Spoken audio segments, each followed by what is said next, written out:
नमस्कार, आप देख रहे हैं जगत क्रांति टीवी। मैं हूं आपके साथ पलक शर्मा। आइए नजर डालते हैं खबर की ओर। बीमा क्लेम व मुआवजा राशि न मिलने से गुस्साए प्रदेश भर के किसान जुटे भिवानी में। विभिन्न मांगों को लेकर प्रदेश भर में किसानों ने शहर में प्रदर्शन कर किया कृषि मंत्री आवास का घेराव। भारी पुलिस बल रहा तैनात। कृषि मंत्री ने नहीं मिलने से गुस्साए किसानों ने जमकर की नारेबाजी। प्रदेश के किसानों का हजारों करोड़ों रुपए बीमा व मुआवजा बकाया, सरकार जल्द करे जारी, किसानों ने कहा।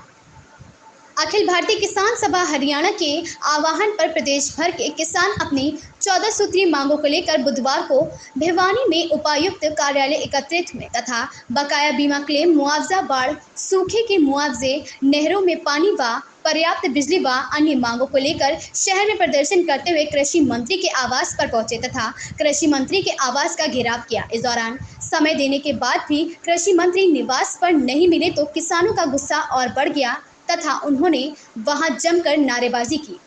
बता दें कि भिवानी में कृषि मंत्री के आवास के पास पुलिस प्रशासन ने बड़े बैरिकेड लगा रखे थे। वहीं 2 घंटे तक पुलिस और किसानों के बीच काफी तू तड़ाक व झपट हुई। फिर एसडीएम बाबूलाल दीपक कारवा ने कृषि मंत्री से बातचीत के लिए 1 सितंबर की तिथि तय करके किसानों का ज्ञापन लिया।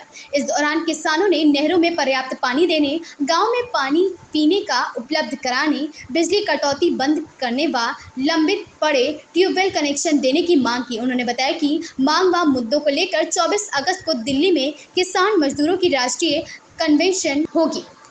इस मौके पर प्रदेश भर से पहुंचे किसानों को संबोधित करते हुए किसान सभा के राष्ट्रीय उपाध्यक्ष व संयुक्त किसान मोर्चा के राष्ट्रीय नेता कामरेड इंद्रजीत सिंह ने कहा कि बर्बाद फसलों का राज्य के किसानों का हजारों करोड़ों रुपए बीमा व मुआवजा बकाया पड़ा है। बाढ़ में आधे हरियाणा के जिलों की फसल बर्बाद हो गई है, हजारों दुधारू पशु मर गए हैं और अब राज्य के कई हिस्सों में भयंकर सूखा पड़ने की खरीफ फसल बर्बाद हो गई है। परंतु जगह जगह किसान राहत व मुआवजे के लिए धरना प्रदर्शन के बावजूद भी प्रदेश व केंद्र सरकार किसानों की कोई सुनवाई नहीं कर रही है। यहाँ तक कि राज्य किसान सभा द्वारा कृषि मंत्री को 1 माह पहले ज्ञापन देकर प्रतिनिधि मंडल को बातचीत के लिए समय देने की मांग की थी, परंतु मंत्री जानबूझकर समय नहीं दे रहे हैं। इसलिए किसानों को भिवानी आकर सरकार के उपेक्षापूर्ण रवैये के विरोध में प्रदर्शन करने पर मजबूर होना पड़ा है।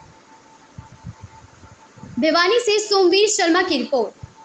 संबंधित है जिसमें बीमा कंपनियों के क्लेम है और दूसरे जो फसल खराबे के मुआवजे हैं वो तो है ही। उसके अलावा शिक्षा की सवाल है, स्वास्थ्य के सवाल है, कानून व्यवस्था का सवाल है।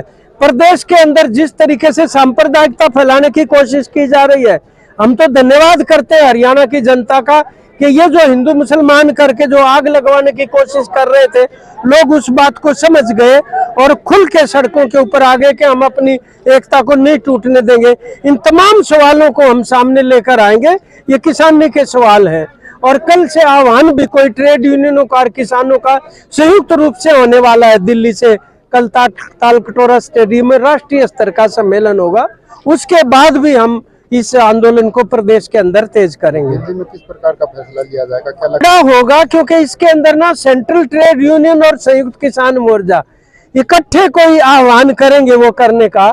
और हमारा जो न्यूनतम समर्थन मूल्य का सवाल है या कर्जा मुक्ति का सवाल है, उनके ऊपर अब हम केंद्रीय रूप से आंदोलन को विकसित करेंगे। क्योंकि बिना न्यूनतम समर्थन मूल्य के किसान का पड़ता नहीं खा रहा। जिस तरीके से लागत मूल्य बढ़ रहे हैं और आमदनी रुकी हुई है, उसी तरीके से हम संतुष्ट नहीं है। जो सीसीपीए निर्धारण करता है न्यूनतम समर्थन मूल्य का, वो हमें मंजूर नहीं है। हम डॉक्टर स्वामीनाथन आयोग के सिफारिशों के अनुसार एमएसपी चाहते हैं, तो उसके लिए बड़ी जन लामबंदियां करेंगे कल के बाद जो आह्वान होगा। जी हम ठीक है, 6,000 रुपए साल का देते हैं, लेकिन एक डीजल का ड्राम यदि हमें खरीदना पड़े तो उस पर 8,000 रुपए हम टैक्स लेते हैं।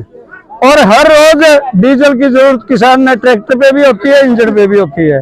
एक तो ये बात कहना चाहते हैं कि सरकार हमारे साथ बिल्कुल हेराफेरी कर रही है, हाथ से देते हाथ से लूटती। दूसरी बात यह है कि हम कहते हैं बीमा कंपनियों ने पैसा ले लिया, अगस्त में किस्त जमा होगी और दिसंबर में लोगों के क्लेम रिजेक्ट कर दिए, क्योंकि अक्टूबर और नवंबर में ये क्लियर हो गया था कि फसल सूखे के कारण या बीमारियों के कारण खराब हो चुकी है। ये कौन सा तरीका है 8वां महीना में पैसे लेकर 12वां महीना में वापिस करना?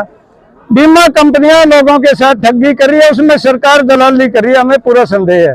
दूसरा, जिन लोगों के बीमे नहीं थे उनका बताए मंत्री, किस लोगों को दिया? 2020 का मुआवजा पेंडिंग है, 21 का मुआवजा पेंडिंग है, 22 का मुआवजा पेंडिंग है।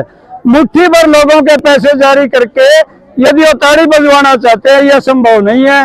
और हम किसी भी सूरत में मंत्री जी को और हरियाणा सरकार को और बीमा कंपनी को यह लूट नहीं करने देंगे और इसका विरोध करेंगे, इस बात में कोई संदेह नहीं है। आज अखिल भारतीय किसान सभा का बहुत बड़ा एक प्रदर्शन आपके सामने ही है और ये प्रदर्शन किया है। आने वाले समय में जरूरत पड़ेगी तो यहाँ ट्रैक्टर ट्रैली लेके स्थायी पड़ाव लाएंगे, पक्का मोर्चा लगाएंगे। को भी हरियाणा सरकार और बीमा कंपनी को भी ये एहसास करा देंगे कि किसानों से टकराना अपने सिर फड़वाने के अलावा और कुछ नहीं है। हम बिल्कुल पूरी ताकत के साथ आ जाए और इससे कई गुना ताकत के साथ आना पड़े तो फिर आएंगे। धन्यवाद। इस खबर में बस इतना ही। देखते रहे जगत क्रांति टीवी।